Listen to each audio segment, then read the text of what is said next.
तो तुम्हें ऐसा कहा जा रहा है from a point on the ground 40 metre away from the foot of a tower. ठीक है, पहला डेटा जो हमें मिल गया है, इस तरह से डेटा को ऐसे मार्क कर लिया करो। ठीक है, 40 metre away from the foot of a tower, 40 metres away from the foot of a tower, the angle of elevation of the top of the tower is 30 degrees. ऐसा साइड बाय साइड अपन बनाते भी जाते हैं। ये देखो angle of elevation बना लिया मैंने 40 मीटर दूर से, है ना। ये 40 मीटर दूर से मैंने एंगल ऑफ एलिवेशन तैयार कर लिया अपना। ये हो जाता है मेरा 30 डिग्री का। ऐसा the angle of elevation of the top of a water tank on the top of the tower is 45 degrees. Okay, height of tower, depth of tank, nice. तो यहाँ देखेंगे सबसे पहली बात, वाटर टैंक जो है उसको टावर के एक्चुअली ऊपर रखा गया है, ऐसा कुछ होगा वो, ये ऐसा कुछ। अब इसका जो एंगल ऑफ एलिवेशन है वो है 45 डिग्री।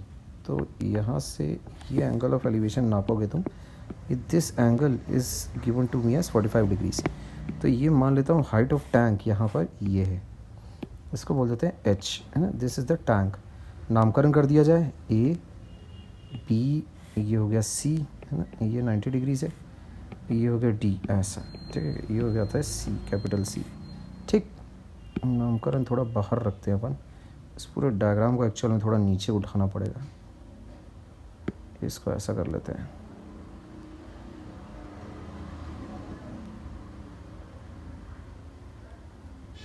ठीक है, ऐसा उठा लो। अब उसके बाद मार्क करो इसको कैपिटल बी, ये मार्क करो तुम इसको यहाँ पर कैपिटल ए, ऐसा। ठीक है, तो ये जो है तुम्हारे पास हाइट ऑफ द टैंक कितनी हो जाती है, ये हो जाता है हाइट ऑफ द टैंक। ये हो गया हाइट ऑफ द टैंक मेरा, समझ गए। अभी गिवन डाटा धनाधन लिखता चलो, है ना। इसको दो हाइट्स एक्चुअली मार्क कर लेते हैं अपन। इसको H1 बोल दो, इसको H2 बोल देते हैं, इसको H1 बोल देते हैं, इसको H2 बोल देते हैं, है ना, क्योंकि दोनों की दोनों हाइट्स निकालनी है मुझे। Height of the tower is H2 और depth of the tank is H1। ठीक है, सारा डेटा तो मैंने लिख लिया है, अब फटाफट सॉल्व करेंगे इसको। तो यहाँ पर दो ट्रिग्नोमेट्रिक रेशियोज लगाने पड़ेंगे बेसिकली तुम्हें। गिवन सबसे पहले क्या क्या लिख लोगे, सबसे पहली बात इसमें ए बी मैंने माना है टैंक को, ए बी इज़ टैंक और बी सी इज़ टावर, है ना। और एंगल जो मुझे दे रखे हैं ए बी, रुक जाओ, पहले तो मुझे दे रखा है डी सी, है ना। डी क्या है तुम्हारा, जहाँ ऑब्जर्वेशन जहाँ से की गई है ना, D is point of observation.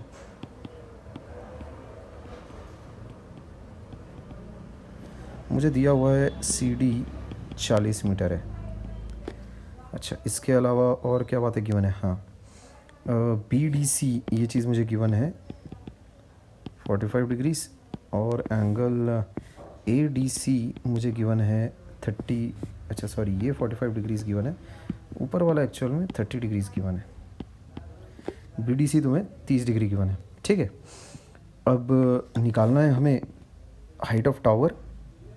To find, दो बातें हम लोगों को निकालनी है, हाइट ऑफ टावर,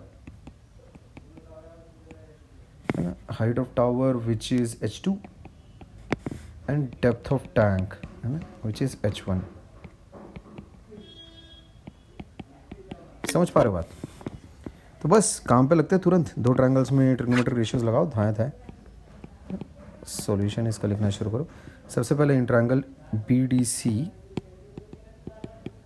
देखो यहाँ परपेंडिकुलर और बेस, है ना, ये देख रहे हो क्या, इसके सॉरी इसके रेस्पेक्ट में ये परपेंडिकुलर हो गया और ये बेस हो गया। ठीक है क्या, तो tan 30 डिग्री कितना हो जाएगा, H/40, tan 30 डिग्री, है ना, इक्वल्स टू, पहले ट्रायंगल्स की साइड्स लिखो, BC/CD, ऐसा। तो BC कितना है तुम्हारे पास, वो हो गया H2, है ना, H2/40, समझ रहे हो बात, ऐसा। इसका मतलब ये चीज़ क्या हो जाएगी, 1/√3 इक्वल्स टू H2/40। कितना आवेगा ये देख लेते हैं। यहाँ पर H2 की वैल्यू आ रही है 40/√3, ऊपर नीचे अगर √3 से अगर मैं मल्टीप्लाई करूँगा तो ये चीज़ आती है मेरे पास 40/3 टाइम्स √3, ऐसा। ठीक है, अच्छा। इसके अलावा अगर तुम ट्रायंगल ADC में ट्रिग्नोमेट्रिक रेशियो अगर लगाते हो तो क्या आ रहा है, देखो तुम्हारे पास वहाँ पर भी वही लगाओ, same to same tan 45 degree लगाओगे वहाँ पर, ठीक है। देखो 45 डिग्री के अपोजिट वाली जो साइड है, ये देखो ये 45 डिग्री, 45 डिग्री के जो अपोजिट वाली साइड है वो ये पूरी साइड है, ठीक है, पूरी साइड AC पूरा, ठीक, AC अपॉन ये CD ऐसा लगाओ tan 45 डिग्री। बहुत ही आसान चीज़ है ये, AC अपॉन CD ऐसा, ये कितना हो जाएगा H1 प्लस H2 अपॉन 40, ठीक है। ये tan 45 हम सबको पता है कि 1 होता है, इसका मतलब H1 plus H2 is nothing but 40, समझ गए। तो फ्रॉम 1 एंड 2 मैं ऐसा बोल सकता हूँ, इसको 1 डालो, इसको 2 डालो, है ना, फ्रॉम 1 एंड 2, है ना। मैं ऐसा बोल सकता हूँ that H2 equals to 40 minus H1, इसका मतलब 40 माइनस H1 की वैल्यू है 40/3 टाइम्स √3 ऐसा, ठीक।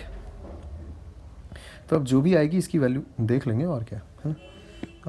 40 कॉमन निकाल लेते हैं, अंदर क्या बचेगा, अंदर बचता है 1 माइनस 1/√3, है ना। तो ये चीज़ आ जाती है 40 √3 माइनस 1/√3, ठीक है। अब तुम इवेलुएट कर लेना यार, अभी जो भी आए नीचे, अगर डिनोमिनेटर अगर मैं रेशनलाइज कर दूँ तो 40 √3/3 √3 माइनस 1 ऐसा कुछ, ठीक। तो 3 माइनस √3 ऐसा कर सकते हो, 40/3 3 माइनस √3, ठीक है। तो H2 की ये वैल्यू आ रही है ना, ये आ रही है वैल्यू H2 की, और H1 की वैल्यू तो मैं ऑलरेडी निकाला हुआ हूँ, है ना। कहाँ है भाई H2 की वैल्यू, अच्छा ये H1 की वैल्यू है, ओके ओके ओके ओके, ये H1 की वैल्यू है एक्चुअल में, ठीक है क्या, ये H1 की वैल्यू है ना, ऐसा, ठीक है बात। तो H2 की वैल्यू मैंने ऑलरेडी निकाली हुई है, ये this is the value of H2, ठीक है।